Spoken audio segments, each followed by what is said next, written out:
அமெரிக்க visa சர்வதேச மாணவர்கள் 1027 பேருக்கு சமீபத்தில் ரத்து செய்யப்பட்டிருக்கு. இதில் 50% பேர் இந்திய மாணவர்கள். நிறைய பேரோட விசா தொடர்ச்சியாக ரத்து செய்யப்பட்டுக்கிட்டே இருக்குது. அதுக்கு சின்ன சின்ன காரணங்கள்லாம் சொல்கிறாங்க. ட்ரங்க் அண்ட் ட்ரைவ் பண்ணாங்க, இல்லைனா ஏதோ ஒரு ஃபேஸ்புக் சோஷியல் மீடியாவில் ஏதோ ஒன்று ஷேர் பண்ணாங்க அப்படிங்கிற காரணத்தெல்லாம் சொல்லி அவங்க எல்லாரையும் திருப்பி அனுப்ப ஆரம்பிச்சிருக்காங்க. அமெரிக்க விசா தொடர்பாக மாணவர்களுக்கு ஒரு அச்சம் நிலவிக்கிட்டே இருக்குது. அகமதாபாத்தில் ஏராளமான கிட்டத்தட்ட ஆயிரக்கணக்கான மாணவர்களுக்கு இந்த விசா இன்டர்வியூக்கான அப்பாயின்மெண்ட்ஸ் ரத்து செய்யப்பட்டிருக்கு. மாணவர்களுக்கு கேள்விக்குறியாக இருக்குது அமெரிக்காவில் போய் படிக்கிறது அப்படிங்கிறது இனிமேல் சாத்தியப்படுமா அப்படிங்கிறது. அது சம்மந்தமாக நம்ம பேசலாம் அப்படின்னு நான் முடிவு பண்ணப்போ அமெரிக்காவில் வசிக்கக்கூடிய வாஷிங்டன் சிவா அப்படிங்கிற நம்மளுடைய நண்பர், அவர் தொடர்ச்சியாக இதை பற்றி எழுதிட்டுருக்காரு, அவரை பற்றி பேசிக்கிட்டு இருக்கக்கூடியவர். அவர்கிட்ட இதை பற்றி பேசலாம், அங்கே என்ன நிலவரம், என்ன நடந்துக்கிட்டு இருக்குது, இனிமேல் அமெரிக்கா கனவுகள் அப்படிங்கிறது இருக்குல்ல, அமெரிக்க கல்வி கனவு. ஏன்னா நிறைய பேர் ஒவ்வொரு ஆண்டும் 3.25 லட்சம் ஸ்டூடெண்ட்ஸ் இந்தியாவிலேருந்து போய் அமெரிக்காவில் படிக்கிறாங்க. அப்போ அவங்களுடைய கனவுகள்லாம் என்ன ஆகும் அப்படிங்கிற கேள்விகளோட அவர்கிட்ட இன்றைக்கி பேசலான்னு முடிவு பண்ணேன். நான் உங்கள் மெட்ராஸ் மாங்க் அதிஷா. இது நீயே ஒலி பாட்காஸ்ட். தினமும் பல விஷயங்கள் உங்களோட நான் பேசிக்கிட்டு இருக்கேன். இன்றைக்கி நாம் அப்படி பேச போகிற விஷயம், அமெரிக்காவில் படிக்கும் இந்திய மாணவர்களுடைய விசா ஏன் ரத்து செய்யப்படுகிறது, அங்கே என்ன நடக்கிறது, அதை பற்றி தான் இன்றைக்கி பேச போகிறோம். இது வரைக்கும் நம்ம சேனலை நீங்கள் சப்ஸ்கிரைப் பண்ணலைன்னா சப்ஸ்கிரைப் பண்ணிக்கோங்க. இந்த வீடியோ உங்களுக்கு பிடிச்சிருந்ததுன்னா லைக் பண்ணிக்கோங்க. அண்ணா வணக்கம். வணக்கம். வணக்கம் அதிஷா. நலமா? நலம், நிச்சயமாக நல்லா இருக்கும். என்ன நடக்குது உங்கள் நாட்டில்? அதாவது புதிய அரசு அமைந்து கிட்டத்தட்ட 4 மாதங்கள் ஆயிற்று. 100 நாட்கள் இன்னும் முடியல. இந்த 100 நாட்களில் என்ன நடக்கும் அப்படிங்கிறத விட என்ன நடக்கக்கூடாது அப்படின்னு நினச்சோம், அது நடக்க ஆரம்பிச்சிருச்சு. இதுதான் யதார்த்த உண்மை. இது நீங்கள் ட்ரேடு வாரில் ஆரம்பித்து, டேரிஃபில் ஆரம்பித்து, H1B விசாவில் ஆரம்பித்து, F1 விசாவில் ஆரம்பித்து, குறிப்பாக இமிகிரண்ட்ஸை இந்த நாட்டை விட்டு வெளியேற்றல ஆரம்பித்து தொடர்ந்து நடந்துக்கிட்டு இருக்கு.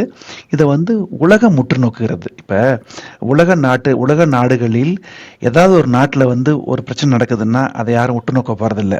ஆனால் அமெரிக்காவில் நடக்கும் பொழுது உலகம் அதை உற்று நோக்குகிறது. அதுதான் யதார்த்த உண்மை. அதற்கு காரணம், இந்தியாவிலிருந்து எண்ணற்ற மாணவர்களும், எண்ணற்ற ஆய்வாளர்களும், எண்ணற்ற கணினி பொறியாளர்களும், எண்ணற்ற மருத்துவர்களும் அமெரிக்க நாட்டுக்கு வந்ததுனால அமெரிக்காவிற்கும் இந்தியாவிற்குமான தொடர்புகளும், அமெரிக்காவிற்கும் இந்தியாவிற்குமான பிணைப்புகளும் அதிகமாக இருக்கிறதுனால அதை உற்று நோக்கக்கூடிய பார்வையில் இருக்கு. அதனால அவநம்பிக்கையை நோக்கி இந்த 4 ஆண்டுகள் சென்றாலும் இந்த சூழ்நிலைகள் மாறும் அப்படிங்கிறதான் யதார்த்த நம்பிக்கை இருக்கா? நிச்சயமா இருக்கு. ஏன்னா ஒரு வருஷமும் கிட்டத்தட்ட 3 லட்சம் பேர் இந்தியாவிலேருந்து போய் அங்கே படிக்கிறாங்கன்றாங்க. அதில் பலரும் இந்த ஓபிடி அப்படி அந்த ஆப்ஷனல் ப்ராக்டிக்கல் ட்ரைனிங் அப்படிங்கிற அந்த விஷயத்தை எடுத்துக்கிட்டு அங்கேயே கிராஜுவேஷன் முடித்து ஒரு 2 வருஷம் வேலை பார்க்குறாங்க. வேலை பார்த்துட்டு அப்படியே கண்டினியூ பண்ணிடுறாங்கன்றாங்க. ஸோ இது அங்கே இருக்கக்கூடிய உள்ளூர் அமெரிக்கர்களுக்கு ஒரு பிரச்சனையாக இருக்குன்னு அப்படின்னு ஃபீல் பண்ணுறாங்க போல இருக்குது. அதனால அந்த ஓபிடியே இப்போ ரிமூவ் பண்ணணும் அப்படின்ற பேச்சும் அங்கே எழுந்திருக்காமே. கரெக்ட் தான். எப்படின்னு சொல்கிறேன் கேளுங்களேன் பொறுமையா. அதாவது நம்ம எல்லாருமே இளங்கலை தமிழ்நாட்டிலேயோ அல்லது இந்தியாவிலேயோ இளங்கலை படிச்சுட்டு, முதுகலை படிச்சுட்டு அமெரிக்கா வருவது என்பது ஒரு யதார்த்தமான ஒரு வாழ்க்கை முறையாக இருந்திருக்கு எல்லாருக்குமே. அது காரணம் என்னன்னு கேட்டிங்கன்னா, உலக நாடுகளில் மிக முக்கியமான நாடு அமெரிக்கா. அது மட்டுமல்ல, உலக நாடுகளில் முக்கியமான அமெரிக்காவில் உலகத்தரமான பல்கலைக்கழகங்கள் இருக்கின்றன. அதுதான் யதார்த்த உண்மை. அதை நீங்கள் புரிஞ்சுக்கணும். அது உலகிலேயே மிகப்பெரிய பல்கலைக்கழகம் எது? ஹார்வர்டு இருக்கு, கொலம்பியா யூனிவர்சிட்டி இருக்கு, டியூக் இருக்கு, ஐவி லீக் இருக்கு, பென்சில்வேனியாவில் மிகப்பெரிய நிறுவனம் இருக்கு, வாட்டன் யூனிவர்சிட்டி இருக்கு, சிகாகோ பூத் இருக்கு, அப்படின்னு யூஎஸ் பெர்க்லி இருக்கு, அப்படின்னு சொல்லிட்டு கனெக்டிகட்ல 7 பல்கலைக்கழகம் இருக்கு. இந்த மாதிரி நிறைய இருக்கு இல்லையா? ஆகையனால நம்ம வீட்டு பசங்க அங்கே போய் படிக்கணும் அப்படின்னு நினைக்கிறது தவறு கிடையாது. அதுக்கான தகுதி உங்களுக்கு முழுக்க இருக்கு. ஏன்னா அமெரிக்கா வருவதற்கு நீங்க தேர்வு வழி தான் வரணும். நீ பிஎஸ்சி என்ன படிச்சிருந்தாலும் பரவாயில்ல, பிகாம் படிச்சிருந்தாலும் பரவாயில்ல, பிஎஸ்சி படிச்சிருந்தாலும் பரவாயில்ல, பிஇ படிச்சிருந்தாலும் பரவாயில்ல. ஆனால் அந்த எக்ஸாம் எழுதி பாஸ் பண்ணிட்டீங்கன்னா நீங்கள் பெரிய ஆள். GRE TOEFL எழுதி நீங்கள் அமெரிக்காக்குள்ள வந்துடுறீங்க. அங்கே உங்களுக்கு கம்ப்யூட்டர் சயின்ஸ் படிக்கலாம், அல்லது இலக்கியம் படிக்கலாம், நாடகம் படிக்கலாம், வரலாறு படிக்கலாம், அறிவியல் படிக்கலாம், எதுனாலும் படிக்கலாம். அப்போ எல்லாரும் அமெரிக்காக்குள்ள வரும்போது அந்த F1 விசா இருக்கு இல்லைங்களா, அந்த மாஸ்டர்ஸ் ப்ரோக்ராமுக்கு 2 இயர்ஸ் தான் அந்த F1 விசா கொடுப்பாங்க, 2 ஆண்டுகள். அது படிச்சு முடிக்கும் போது 1 வருஷம் எக்ஸ்டென்ஷன். எப்படின்னு கேட்டீங்கன்னா, இன்னொரு பேரு ஸ்டெம்னு பேரு, science, technology, engineering and mathematics. அந்த ஸ்டெம்குள்ளே நீங்கள் இருந்தீங்கன்னா 3 ஆண்டுகளுக்கு உங்களுக்கு ஓபிடி கிடைக்கும். அது அது வந்து என்ன அட்வான்டேஜ்னு கேட்டிங்கன்னா, இப்போ நான் வந்து ஒரு F1 விசாவில் அமெரிக்கா வந்துட்டு நான் ஒரு யூனிவர்சிட்டியில் படிக்கிறேன். படித்து முடிச்சோன்னே 24 மந்த்ஸில் படிப்பு எல்லாம் முடிச்சிருவோம் நல்லபடியாக. ஓகே. படித்து முடிச்சா அடுத்த மாதமே விசா முடிஞ்சு போய்ட்டு நான் அமெரிக்காவிலேருந்து திருப்பி இந்தியா வரணும். சரி. ஆனால் ஓபிடி கிடைச்சிருச்சுன்னா நான் 1 வருஷம் இருந்துக்கலாம். சரி. ஒரு இன்டர்ன்ஷிப் போகலாம், ஒரு ஜாப் சர்ச் பண்ணலாம். அப்போ அந்த 1 இயர்க்குள்ள என்ன பிடிச்சி போச்சுன்னா H1B விசா கிடைச்சிரும். சரி. ஒரு மாணவர் அமெரிக்கா வருவதற்கு தேவைப்படுற விசா பேர் F1 விசா. ஓகே. F1ல வந்துட்டீங்க, இங்கே படிச்சுட்டு இருக்கீங்க, 1 ஆண்டுகளுக்குள்ள உங்களுக்கு வேலை கிடைச்சிருச்சுன்னா H1B கிடைச்சிரும். ஓகே. நான் வந்த காலங்களில் 25 வருஷம் முன்னாடி பார்த்தீங்கன்னா H1B கிடைச்ச உடனே அமெரிக்காவில் இருக்க ஒரு தூதரத்துக்கு நான் என்னுடைய பாஸ்போர்ட்டை வச்சு அனுப்பிச்சேன்னா அந்த F1 விசாவுக்கு அப்புறம் H1B விசாவை பார்த்துட்டு பாஸ்போர்ட்டில் ஸ்டாம்ப் பண்ணி அனுப்பிச்சிடுவாங்க. Oh. You are legally stay in this country for next 3.5 years. அப்படி. ஓகேவா? இது ஆப்டரில் வந்து இன்னொரு ப்ரோக்ராம் இருக்குது, 2 வருஷம் எக்ஸ்டெண்ட் பண்ணி கொடுக்குறாங்க. அப்படின்னா 36 மாதம் நீங்கள் இருக்கலாம் படித்து முடிச்சுட்டு. அப்போ அமெரிக்காவுக்கு வர எல்லா மாணவர்களுமே படித்து முடிச்சுட்டு யாரும் அந்த தாய்நாட்டுக்கு போக மாட்டாங்க. இங்கேயே தங்கிடுவாங்க. சைனாவாக இருக்கலாம், இந்தியாவாக இருக்கலாம், ஸ்ரீலங்காவாக இருக்கலாம், நேபாளமாக இருக்கலாம், எந்த நாடுகள் யூரோப் கண்ட்ரினா இருக்கலாம், எல்லாருமே படித்து முடிச்சுட்டு ஒரு வேலை வாங்கிடுவாங்க. ஆமாம். நான் ஒன்று சொல்கிறேன். இந்தியாவுக்கு அப்புறம் இந்தியாவில் 3.3 லட்சம் மாணவர்கள் வராங்கன்னா சைனாலேருந்து 2.9 லட்சம் மாணவர்கள் வராங்களாம் வருஷத்துக்கு. அதாவது இந்த காரணம் சொல்லிடுறேன். என்ன காரணம்னு கேட்டிங்கன்னா, உலக நாடுகள்லேயே வந்து அதிகமாக படிக்க வர்றது இந்தியர்கள் நிறையா வராங்க. நீங்கள் சொன்னீங்களா 3.3 லட்சங்கிறது. இன்னைக்கு நான் பேச போகிற டாப்பிக்கோட முக்கியமான மைய கருத்தில் என்னன்னு கேட்டிங்கன்னா, 29% வந்து 23% அதிகரிச்சிருக்கு. எங்க 2023ல் 23% அதிகரிச்சிருக்கு யாரு ஸ்டூடெண்ட்ஸ் உள்ள வர்றது. ஆனா சென்ற ஆண்டு 29% 13% குறைஞ்சிருச்சு. டியூ டு இமிகிரேஷன் பாலிசிஸ் அப்படின்னு சொல்றாங்க. அப்போ ஒரு வருஷத்துலயே 10% குறைஞ்சிருச்சு. இன்னும் சொல்ல போனா டோட்டலா பாத்தீங்கன்னா 1 லட்சம் பேர் படிக்க வராம 3 லட்சம் பேர் படிக்க வந்த காலங்கள்ல 2 லட்சம் பேர் தான் படிக்க வராங்க. சரி சரி. 1 லட்சம் குறைஞ்சு போயிடுது. அது மட்டும் இல்ல, அமெரிக்கா முழுக்க இருக்கிற பல்கலைக்கழகங்கள்ல இன்டர்நேஷனல் ஸ்டூடெண்ட்ஸ் இருப்பாங்கல்ல, வெளிநாட்டு மாணவர்கள். அது மொத்தம் இருக்கிறது 30%. 100 மாணவர்கள்ல வந்து 30% மாணவர்கள் வந்து வெளிநாட்டு மாணவர்கள். அதுல அதிகமா படிக்கிறது இந்தியர்களும் சைனர்களும். ஓகே. அப்போ இங்க இருக்க ஆளும் அரசுக்கு அது பிடிக்கல. அது ஆளும் அரசுக்கு பிடிக்கலையா இல்ல அங்க உள்ள மக்களுக்கு பிடிக்கலையா? அதாவதுங்க, இப்ப அமெரிக்கா என்பது ஒரு ஜனநாயகமான நாடு. அமெரிக்கா என்பது லேண்ட் ஆஃப் இமிகிரன்ஸ். இப்ப தமிழ்நாட்டில் எடுத்துக்கிட்டீங்கன்னா, தமிழ்நாட்டில் இருக்க நம்ம மனசார சொல்லுங்க, நீங்களும் பைக்கில் போய் கேரளா கடையில் டீ குடிப்போம், அவன் நம்ம சகோதரர்கள். ஆந்திரா பவனுக்கு போய் நீங்க சாப்பாடு சாப்பிடும் சகோதரர்கள். பெங்களூர் ஐயங்கார் பேக்கரி போய் சாப்பிடுவோம் சகோதரர்கள். நம்ம வந்து தமிழ்நாட்டில் யாரையும் அந்த வேற்றுமானவர்களை பார்க்கறது இல்லை. அதே போலதான் அமெரிக்காவும். அமெரிக்கா என்பது குடியேறிகளின் நாடு.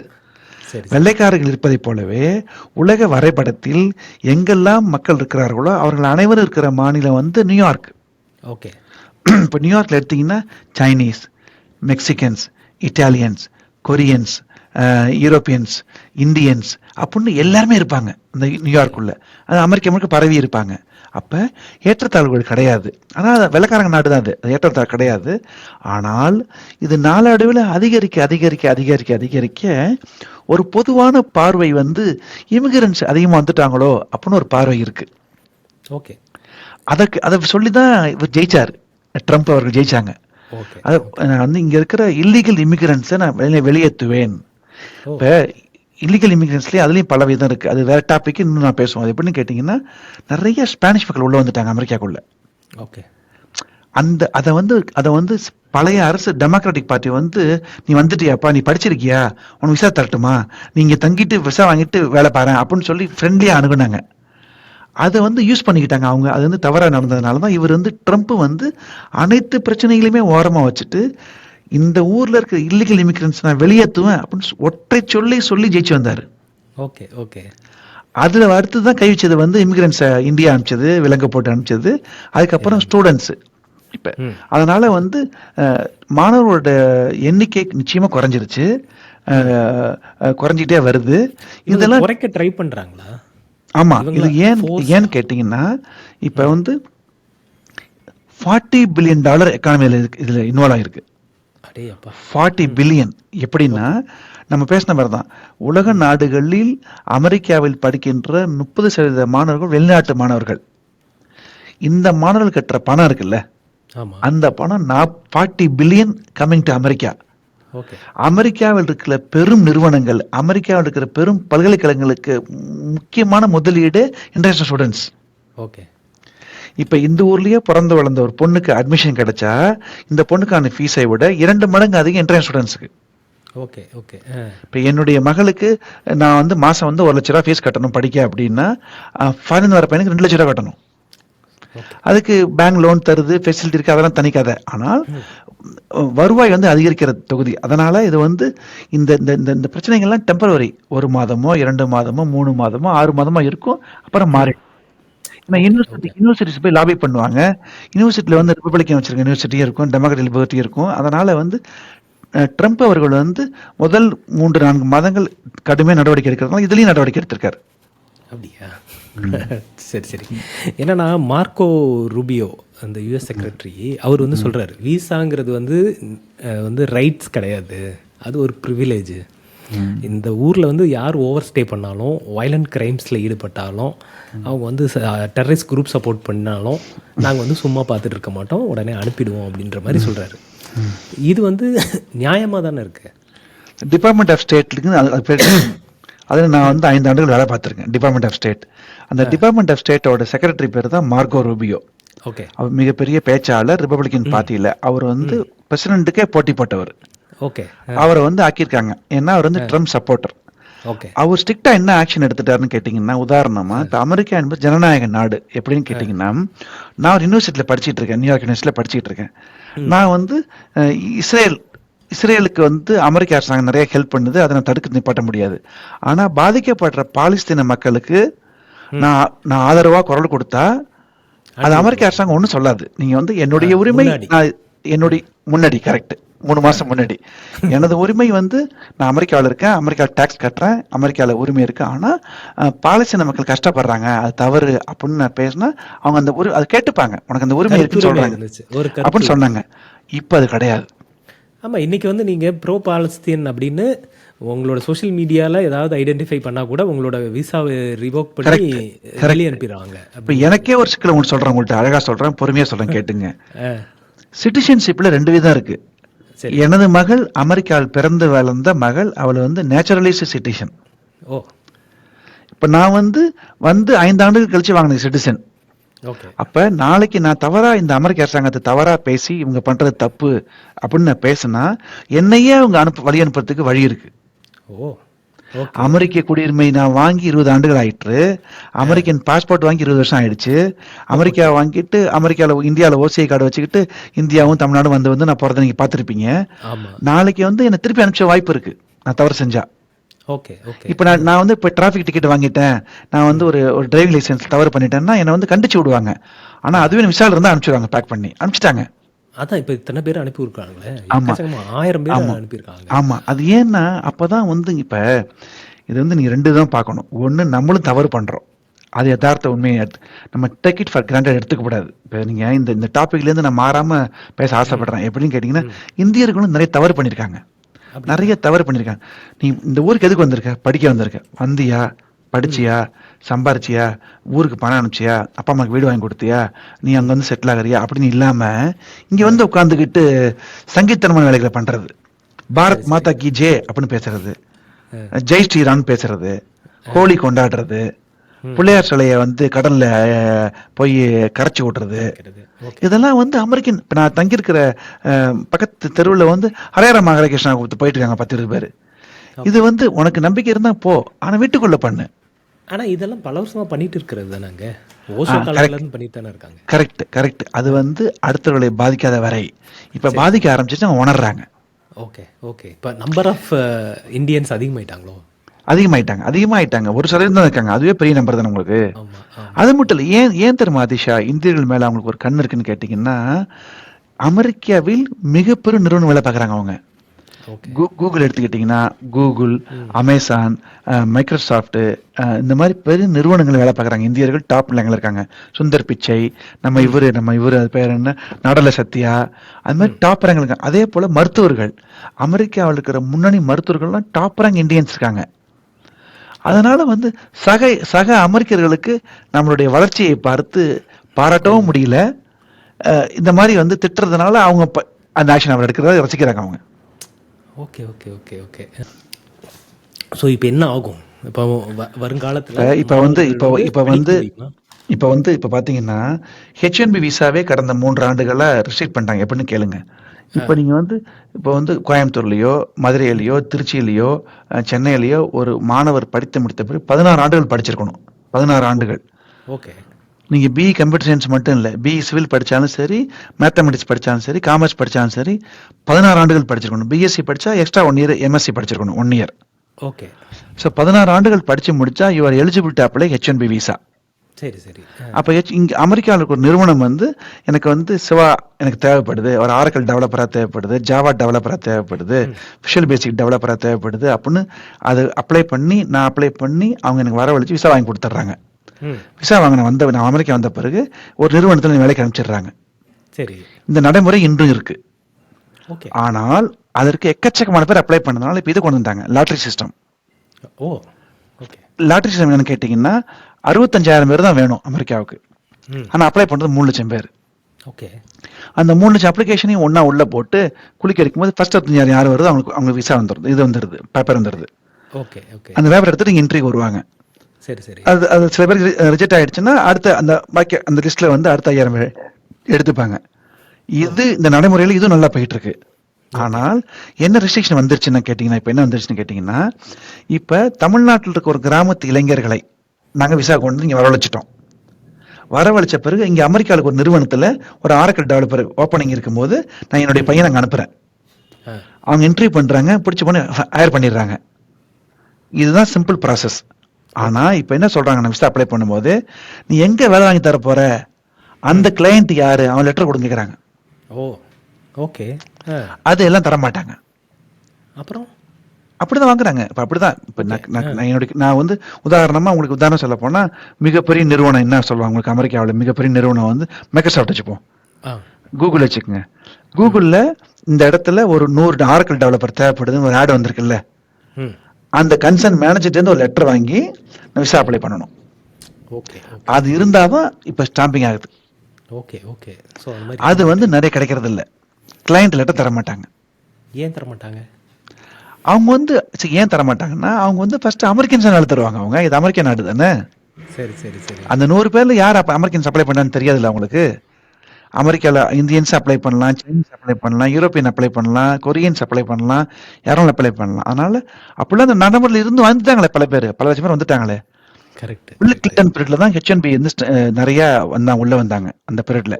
Okay okay. இப்போ இருக்கிறது ட்ரம்ப் பீரியடு. அதுக்கு முதல்ல பைடன், அதுக்கு முதல்ல ஒபாமா, அதுக்கு முதல்ல ட்ரம்ப் இருந்தாரு, அப்புறம் ஒபாமாக்கு முதல்ல இவர் இருந்தாரு ஜூனியர் புஷ், அதுக்கு முதல்ல இவர் இருந்தார் பில் கிளின்டன். அந்த கிளின்டன் பீரியட்ல தான் வந்து எண்ணற்ற மாணவர்கள் உலகம் முழுக்க அமெரிக்காக்குள்ள வந்தாங்க. சரி சரி சரி. ஓகே. See, இது வந்து America is a land of immigrants. அந்த உள்ள வர மாணவர்கள் நீ சொன்னீங்கல்ல 3,39,000 பேர் வராங்க இல்லையா, அதுல 3 லட்சம் பேர் வேலை கிடைச்சிருது. கரெக்ட். ஓகே. அப்ப 3 லட்சம் வேலை கிடைக்கும் போது இந்த பொருளாதாரம் உயருது. ஓகே. இது ஒரு மாதிரி பேலன்ஸ் ஆகி நல்லா தான் போயிட்டு இருந்துச்சு. ஓகே. புதிய அரசு வந்திருக்கிறதுனால ரெஸ்ட்ரிக்ஷன்ஸ் நிறைய கொண்டு வந்துட்டாங்க. ஓகே. இப்போ அந்த ஓபிடி ரிமூவ் பண்ணிட்டா என்ன ஆகும்? ஏன்னா அதை வந்து நிறைய பேர் கேட்க ஆரம்பிக்கிறாங்கல்ல. அருமையான கேள்வி. ரொம்ப ரொம்ப கஷ்டம். இப்போ வந்து இது 2 விதமா எடுத்துக்கணும் திஷா. இப்போ நான் வந்து சென்னையில் ஒரு தரமான கல்லூரியில நான் படிச்சு முடிச்சிட்டேன். சரி. எனக்கு சம்பளம் 25,000 மாசம் கிடைக்கணும், அருமையான சம்பளம், மாத சம்பளம். ஆமா. நான் பயங்கர அறிவாளி இருந்தால் 50,000 கிடைக்கும் வச்சுப்போம். அது 25,000 50,000 2 கேட்டகரி தான் இருக்கு. ஒன்று நல்லா படிக்கிற பையன் டாப்ல வர கேம்பஸ்ல 50,000, நம்மளே அப்ளை பண்ணுவாங்க 25,000. இது ரெண்டுமே நல்ல விஷயங்கள். நான் அமெரிக்காவில் போய் படிச்சுட்டு வரேன். அமெரிக்காவில் ஒரு முன்னணி நிறுவனத்தில் போய் பிரமாதமா யூனிவர்சிட்டியில் படிச்சுட்டு வரேன். அப்போ நீங்க 50,000 பல 60,000 70,000 கொடுக்க வாய்ப்பு இருக்கு. கரெக்ட். ஆனா லோக்கல் இருக்க நல்லா படிக்கிற பையனை வச்சுக்க நீ வாய்ப்பு இருக்கு. கரெக்ட். ஆனா இவங்க படிச்சு முடிச்ச அடுத்த நாளே அமெரிக்காவில இருந்து இந்தியா வந்துடணும், அல்லது அந்த தாய்நாட்டுக்கு அவங்க போயிடணும். ஓ, இது என்ன நடக்கும்னா இதுதான் சிம்பிள், உங்களுக்கு சிம்பிள் ஆன்சர். ஆனா ஓகே. இது 3 மாசத்துலயே 6 மாசத்துல மாறிடும். அந்த பழைய மாதிரியே இருக்கும். ஒரு 1 இயரா கொடுப்பாங்க, 3 வருஷமா 1 இயரா கொடுப்பாங்க. ஓகே, ஓகே, ஓகே, இப்ப ஓகே. 2 இருக்கு. 2 இட்ஸ் கால்டு கேட்ச் 22ன்னு சொல்லுவோம் ஆங்கிலத்துல. எப்படின்னா ம், இப்ப ம். வந்து நான் ஸ்டே பண்ணா கூட வேலை கிடைக்க மாட்டேங்குது. அப்படியா? அமெரிக்க பொருளாதாரம் மிக மிக மோசமான நிலையில இருக்கு அதிஷா. இது தனி டாபிக்கா நான் பேசலாம் ஒரு நாள். அதுவே தனி டாபிக். ஓகே. ஒரு காலத்துல அமெரிக்காவுல நீங்க வெல் குவாலிஃபைடா இருந்துன்னா திங்கக்கிழமை வேலைக்கு அப்ளை பண்ணா வெள்ளிக்கிழமை வேலை கிடைச்சிரும். அடுத்த ஓ. திங்கக்கிழமை வேலை ஜாயின் பண்ணிடலாம். இன்று வந்து அமெரிக்காவில் முன்னணி நிறுவனத்துல முன்னணி பல்கலைக்கழகங்கள்ல படித்த மாணவர்கள் 1 வருடம் வேலை இல்லாம இருக்காங்க. இப்ப நான் நான் வாழுகின்ற வாஷிங்டன்ங்கிற மாநிலத்துல 1,00,000 பேர் வேலை இல்லாம இருக்காங்க. ஓ. இப்ப நான் சென்னையில இருந்து வேலை தேடுறேன். 1 மாசமோ 2 மாசம் 3 மாசம் வேலை கிடைச்சிரும். ஆமா. ஆனா சென்னையில 1,00,000 பேர் வேலை இல்லாம இருந்தா ரொம்ப கஷ்டம்.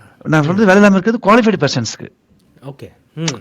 1,00,000 பேர். இப்ப நீ பாண்டிச்சேரியில ஒரு முன்னாள் மந்திரியை பார்த்து பேசிட்டு இருந்தேன். ம். அவர் சொன்னார், சிவா எனக்கு நல்லா ஹெல்ப் பண்ணுங்க, பாண்டிச்சேரியில வந்து பிஇ முடிச்சவங்க 1,00,000 பேர் வேலை இல்லாம இருக்காங்க அப்படின்னாரு. அப்பா. பாண்டிச்சேரி ஒரு சின்ன ஊர், அழகான ஊர். ஆமா. அவங்க எங்க தான் போறாங்க, மைக்ரேட் ஆகி சென்னை வராங்க அவங்க எல்லாமே. ஆமா. நான் அவங்களுக்கு 2 hours 3 hours தானே டிரைவு. கரெக்ட். அப்ப பாண்டிச்சேரியில் இருக்கிற பசங்க வந்து பாண்டிச்சேரியில் 1,00,000 பேர் வேலை தரத்துக்கு இன்ஃப்ராஸ்ட்ரக்சரே இல்ல. கரெக்ட். 1000 பேர் தருவாங்க, 2,000 பேர் தருவாங்க, 1000 பேர் 10,000 பேர் தருவாங்க, அவ்வளவுதான். ம், ம். அதே போலதான் வாஷிங்டன்ல மட்டும் 1,00,000 பேருக்கு வேலை இல்லை. இப்ப அமெரிக்கா முழுக்க யோசிச்சு பாருங்க. அடேங்கப்பா. அப்போ இப்ப வேலை வேலை தேடிட்டு இருக்கவங்க எல்லாரையும் அப்ப திருப்பி தானே அனுப்புவாங்க? அது 2 வித கேட்டகரி இருக்கு வழக்கம் போல. கிரீன் கார்டு உள்ளவங்க தங்கலாம், நிரந்தர குடியுரிமை, சிட்டிசன்ஷிப் ஆட்டோமேட்டிக்கா தங்கலாம். ஆமா. அந்த 2 பேர் மட்டும் தான் இங்க இருக்க முடியும். அதான் அந்த விசால போய் இப்ப விசால படிக்கிறவங்க இருக்கிறவங்களுக்கு F1 இட்ஸ் நாட் விசால சேஃப். இருக்கவங்க. இட்ஸ் நாட் ஆமா. சேஃப். அதுதான். அந்த விசால உள்ளவங்களுக்கு தன்னுடைய அந்த நிறுவனம் 3 மாதத்திலயோ மேக்ஸிமம் 6 மாசத்துல வேலை வாங்கி கொடுத்துட்டா சேஃப். ஓகே. 3 மாசத்துல இருந்து அனுப்பிச்சிடுவாங்க. அப்ப இனிமே இதுதான் யதார்த்த உண்மை. அப்ப இனிமே இந்த H1B எல்லாம் கிடைக்கிறது ரொம்ப கஷ்டமாயிருக்கும். அது அந்த H1Bயும் F1ம் கிடைக்கும். ஆ. பல போராட்டங்களுக்கு பிறகு நீ மீண்டு வரணும். இங்க வந்த பிறகு இப்ப நான் நேத்து வந்து ஒரு நண்பர் வீட்டுக்கு உணவு அருந்த போயிருந்தேன். அந்த வீட்டுல ஒரு மகளிரை பார்த்தேன். அவங்க வந்து சென்னையில பிஇ முடிச்சுட்டு 10 வருஷம் எக்ஸ்பீரியன்ஸ் கிடைச்சு விசா வந்துட்டாங்க, உள்ள வந்துட்டாங்க H1B விசால. ஓகே. ஜனவரி மாசம் ஸ்டாம்பிங் ஆயிடுச்சு அவங்களுக்கு. ஆ. இப்ப வந்து அவங்க வந்து 2 வாரம் ஆச்சு. சரி, சரி. இப்ப அந்த பொண்ணு வேலைக்கு அப்ளை பண்ணுது. ஆ. அந்த பொண்ணுக்கு நாளைக்கும் வேலை கிடைக்கலாம், அடுத்த மாசமும் கிடைக்கலாம், அடுத்த வருஷமும் கிடைக்கலாம். ஓகே. ஆனா அவங்க வந்து உறவுக்காரங்க வீட்டு தங்கி இருக்கு. அதனால அதுக்கு வந்து 1 வருஷம் கவலை இல்லை. அந்த விசா வாங்கி கொடுத்தாலும் கம்பெனி அவன் சொல்லிட்டான், நீ வந்து தங்கிக்க, கெஸ்ட் வீட் தங்கிக்க, நல்லா சாப்பிட்டுக்க, போய்க்க, அட்டர் பண்ணிட்டு கிடைச்சா பாத்துக்கிறேன்னு சொல்றாங்க. அவங்க 1 வருஷம் கழிச்சு கிடைக்கலன்னா அவங்க திருப்பி அனுப்பிச்சிருவாங்க. திருப்பி அனுப்பிச்சிருவாங்க. ஓகே. ஆனா இந்த நமக்கு ப்ராசஸ் விசா கொடுத்த நிறுவனம் ஓகே. இந்த ப்ராசஸ் ஆனா இனிமே கஷ்டமா இருக்கும். கஷ்டம் ஆயிடுச்சு. இதுவும் 2 விதமான பார்வை. எப்படின்னா ஒரு காலத்துல சிம்பிளா இருந்த ப்ராசஸ் எல்லாமே டஃப் ஆனதுனால முன்னணி நிறுவனங்களே அப்ளை பண்ண மாட்டேங்கிறாங்க. இப்ப இன்ஃபோசிஸ் இருக்குல்ல, ஆ. இப்ப இன்ஃபோசிஸ், டிசிஎஸ், அந்த மாதிரி பெரு நிறுவனங்கள் இருக்குல்ல தமிழ்நாட்டுல, இந்தியாவுல, அவங்க எல்லாம் 10,000 பேர் ஸ்டாம்பிங் விசா வச்சிருக்காங்க ஊர்ல, வீட்லயே, சென்னையிலேயே. ஓகே. அவங்க அனுப்புறது இல்லை இங்க. ஏன்னா இங்க கிளையண்ட் ஆர்டர் தர மாட்டேங்கிறான் வேலைக்கு. அப்படியா? ஓகே. இப்ப தமிழ்நாட்டுல எடுத்துக்கிட்டீங்கன்னா, ஃபர்கெட் அபவுட் அதர் ஸ்டேட்ஸ், தமிழ்நாட்டுல விசா உள்ளவங்க, அமெரிக்கன் விசா உள்ளவங்க ஒரு 10,000 பேர் இருப்பாங்க. ஓகே. அவங்க யாரும் இங்க வர முடியல அமெரிக்காக்குள்ள. ஓகே. ஏன்னா அந்த இன்ஃபோசிஸ்க்கோ அந்த டிசிஎஸ்க்கோ இங்க இருக்க நிறுவனம் கான்ட்ராக்ட் சைன் பண்ணல இன்னும். ஓ, அதனால. Okay, okay. அது வந்து சைன் பண்ணுங்க இப்ப இல்ல, 6 மாசம் சைன் பண்ணல, 1 இயரா பண்ணல. ஓகே. இப்ப இந்த பொருளாதாரம் முன்னேறும் போதுதான் அவங்க சைன் பண்ணுவாங்க. ஓ, ஓகே. பட் இப்போ இந்த விசா பிரச்சனை இப்போ மாணவர்களுக்கு இருக்கிற மாதிரி வேலைக்கு வரவங்களுக்கும் இருக்கும் இல்லையா? நிச்சயமா இருக்கு. அதாவது F1 விசால வரவங்களுக்கு கனவு என்னன்னா, அமெரிக்கால படிக்கணுங்கிறது மிக பெரும் கனவு. அவங்க நல்லா படிக்கிறாங்க. படித்து முடித்தவுடன் அவங்க திறமையை வச்சு வேலை வாங்கிடுவாங்க. அந்த ஓப்டி வந்து 1 இயரோ 2 ஆண்டுகளோ கொடுத்தா வேலை வாங்கிடுவாங்க. அப்ப அவங்க சேஃப். ஓகே. ஆனா என்ன கடந்த 1 ஆண்டுகளா, இன்னும் சொல்ல போனா கடந்த 2 ஆண்டுகளா என்ன சொல்றாங்கன்னா, படித்த எண்ணற்ற மாணவர்களுக்கு வேலை கிடைக்கவில்லை. அப்படியா? குறிப்பாக அமெரிக்காவில் மிக பெரும் பல்கலைக்கழகங்கள், உதாரணமா சொல்றேன் கேட்டுங்க, ஹார்வர்டு யூனிவர்சிட்டியில நீங்க படிச்சு முடிச்சிட்டாலே வேலை கிடைச்சிரும். உங்க ரெசியூமேல வந்து ஹார்வர்ட்ல MBA பண்ண, ஹார்வர்ட்ல கம்ப்யூட்டர் சயின்ஸ் பண்ண அப்படின்னு போட்டா போதும், வேலை வீடு தேடி வரும். சரி, சரி. ஏன்னா உங்களுடைய அறிவு அந்த மாதிரி விசாலமா இருந்திருக்கும், நம்புறாங்க. அந்த ஹார்வர்டில் படித்து முடித்த மாணவர்களே வேலை கிடைக்கல. ஐயோ. ம். நீங்கள் கூகுள் பண்ணி படிச்சு பாருங்க, அது தனி ஆர்டிகளே இருக்கு. Okay okay. Harvard students cannot get the jobs why அப்படின்னு. Okay okay. இதுதான் இப்ப இருக்க சூழல். நிச்சயமா அது மாறிடும். இது மாறிடுமா? மாறினாதான் அமெரிக்காவுக்கு நல்லது, இந்தியாவுக்கு நல்லது, உலகத்துக்கு நல்லது. பட் உங்கள் அதிபர் வந்து உடனும் இல்லை அதுக்கு. அதுதான் அவர் என்ன பண்றாருன்னா, அவர் வந்து இங்க இருக்கிற அமெரிக்க வெள்ளைக்கார மக்களுக்கு எது பிடித்திருக்கிறதோ அதை செஞ்சிட்டு இருக்காரு அவரு. சரி சரி. அப்படி சொல்லி அவங்க கிட்ட தான் வந்தார் அவரு. அப்போ வந்து இது வந்து இது வந்து இப்போ உதாரணமா இப்போ இந்த F1 விசாவில் உங்கள்ட்ட நான் சொன்னேன் 40 பில்லியன் இதில் இருக்குன்னு சொன்னேன். ஆமாம். இப்போ மிகப்பெரிய பல்கலைக்கழகங்கள் போய் அவர்கிட்ட ப்ரெஷர் பண்ணுவாங்க, நீங்க வந்து ரிசீவ் பண்ணாதீங்க அப்படின்னு சொல்லுவாங்க. அது வந்து 3 லட்சம் 2 லட்சம் வரதுனால அவங்க வந்துருவாங்க. அது கொஞ்சம் நாளோட சரியாயிடும். இப்போ இன்னொரு கொஸ்டின் இருக்கு. இப்போ ரிவோக் பண்றாங்கல்ல, இப்போ விசா வந்து டக்குன்னு ரிவோக் பண்ணிடுறாங்க ஒரு ஸ்டூடெண்ட்டுது. அவங்க வந்து முன்னாடிலாம் வந்து அதுக்காக ஃபைட் பண்றதுக்கான சான்ஸாவது கொடுப்பாங்களாம். இப்போ வந்து அது கூட கிடையாதுன்றாங்க. அதாவது எல்லாமே வந்து பாத்தீங்கன்னா, இப்போ நீங்க வந்து எனக்கு ஏன் விசா மறுக்கப்பட்டிருக்கு அப்படின்னு நீங்க கேஸ் ஃபைல் பண்ணலாம். ஓகே. அது வரத்து சால்வ் ஆகிறதுக்கு 6 மாசம் ஆகும், 1 இயர் ஆகும், 2 வருஷம் 3 வருஷம் ஆகும். அப்புறம் உங்களுக்கு இந்த இன்ட்ரெஸ்ட் போயிடும், அமெரிக்கா வர இன்ட்ரெஸ்டே போயிடும். அப்படியா? ஓ.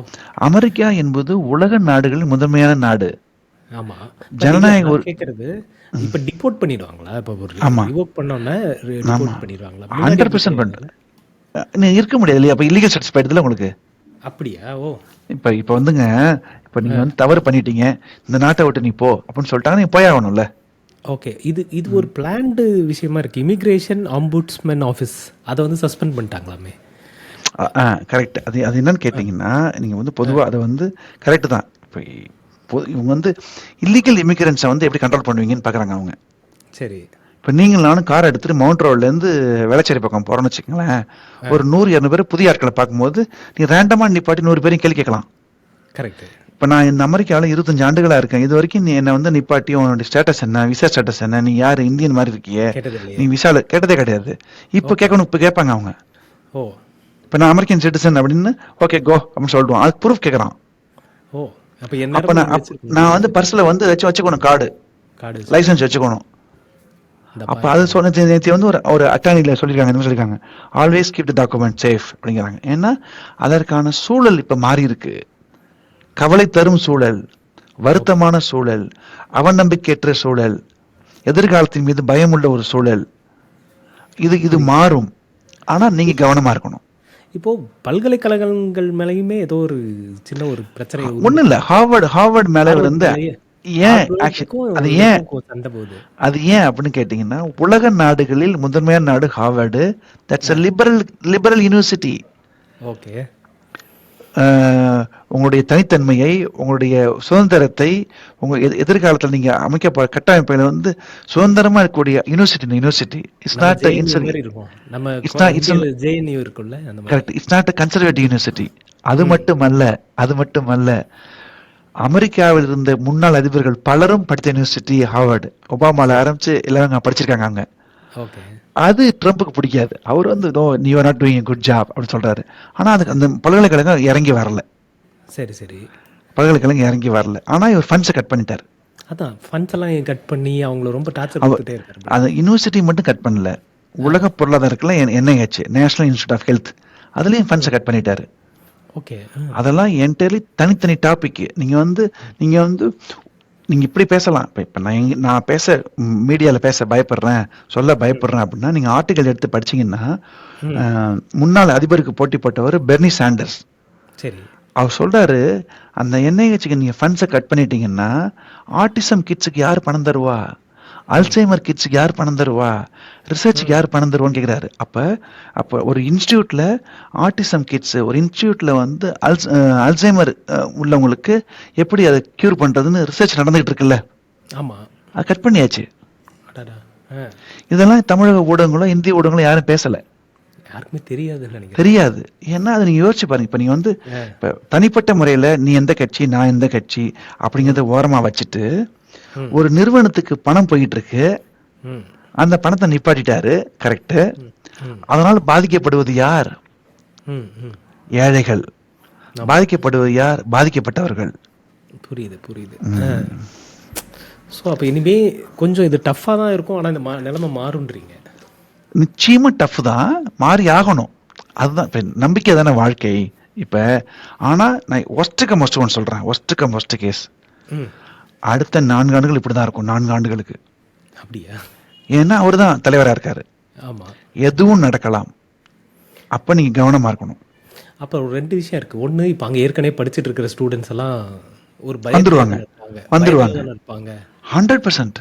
அவங்க எப்ப நம்மள என்ன பண்ணிடுவாங்களோ, ரிவோக் பண்ணிட்டானா என்ன பண்றது? ஹெச்என்பி விசால உள்ளவங்க பயமா இருக்காங்க. அப்படியா? ஓகே. 100%. அதே மாதிரி வந்து ஸ்டூடெண்ட்ஸ் பயமா இருக்காங்க. ம். ஏன்னா நிரந்தரம் அல்ல. சரி, சரி. எதுவும் கிரீன் கார்டில் உள்ளவங்களும் பயப்படுறாங்க. ஏன்னா இவங்க நிறைய இன்வெஸ்ட் பண்ணி அங்க கிரீன் போறாங்க. கார்டையே அவங்க ரிவோக் பண்ணலாங்கிறாங்க. அப்படியா? ஐயோ. இப்போ நான் அமெரிக்கன் பாஸ்போர்ட் வச்சிருக்கேன் அப்படின்னா நீங்க சேஃப். ம். கிரீன் கார்டு இருந்தாலும் சேஃப் தான். ஆனா அந்த கிரீன் கார்டுங்கிறது வந்து பாத்தீங்கன்னா நீ தப்பு பண்ணிட்ட, இந்த நாட்டுக்கு எதிரானவங்க எல்லாம் அனுப்பிச்சிருவாங்க. ஓகே. அது வந்து சின்ன தவறா இருந்தா கூட போதும். அதுக்கு தான் சோஷியல் அது மீடியா வந்து அது வந்து ஏன் பார்த்துக்கிட்டே இருப்பாங்க போல. ஏன் ஏன் அப்படின்னு கேட்டீங்கன்னா உங்கள் மனதில் ஆழமாக பயத்தை விளைவிப்பது. நீங்க வந்து ஒரு வயலேட் பண்ணிட்டீங்கன்னா இப்ப இந்த கண்ட்ரியோட வந்து இந்த அமெரிக்காவோட முக்கியமான விஷயம் வந்து லாவை, இந்த சட்டத்தை வந்து நீங்க மதிக்கணுங்கிறாங்க. நீ படிக்க வந்திருக்க, நீ கார் ஸ்பீடா ஓட்டுனா அப்படின்னு ஒரு ஃபைன் போடுவாங்க 10,000 ரூபா. ஆமா.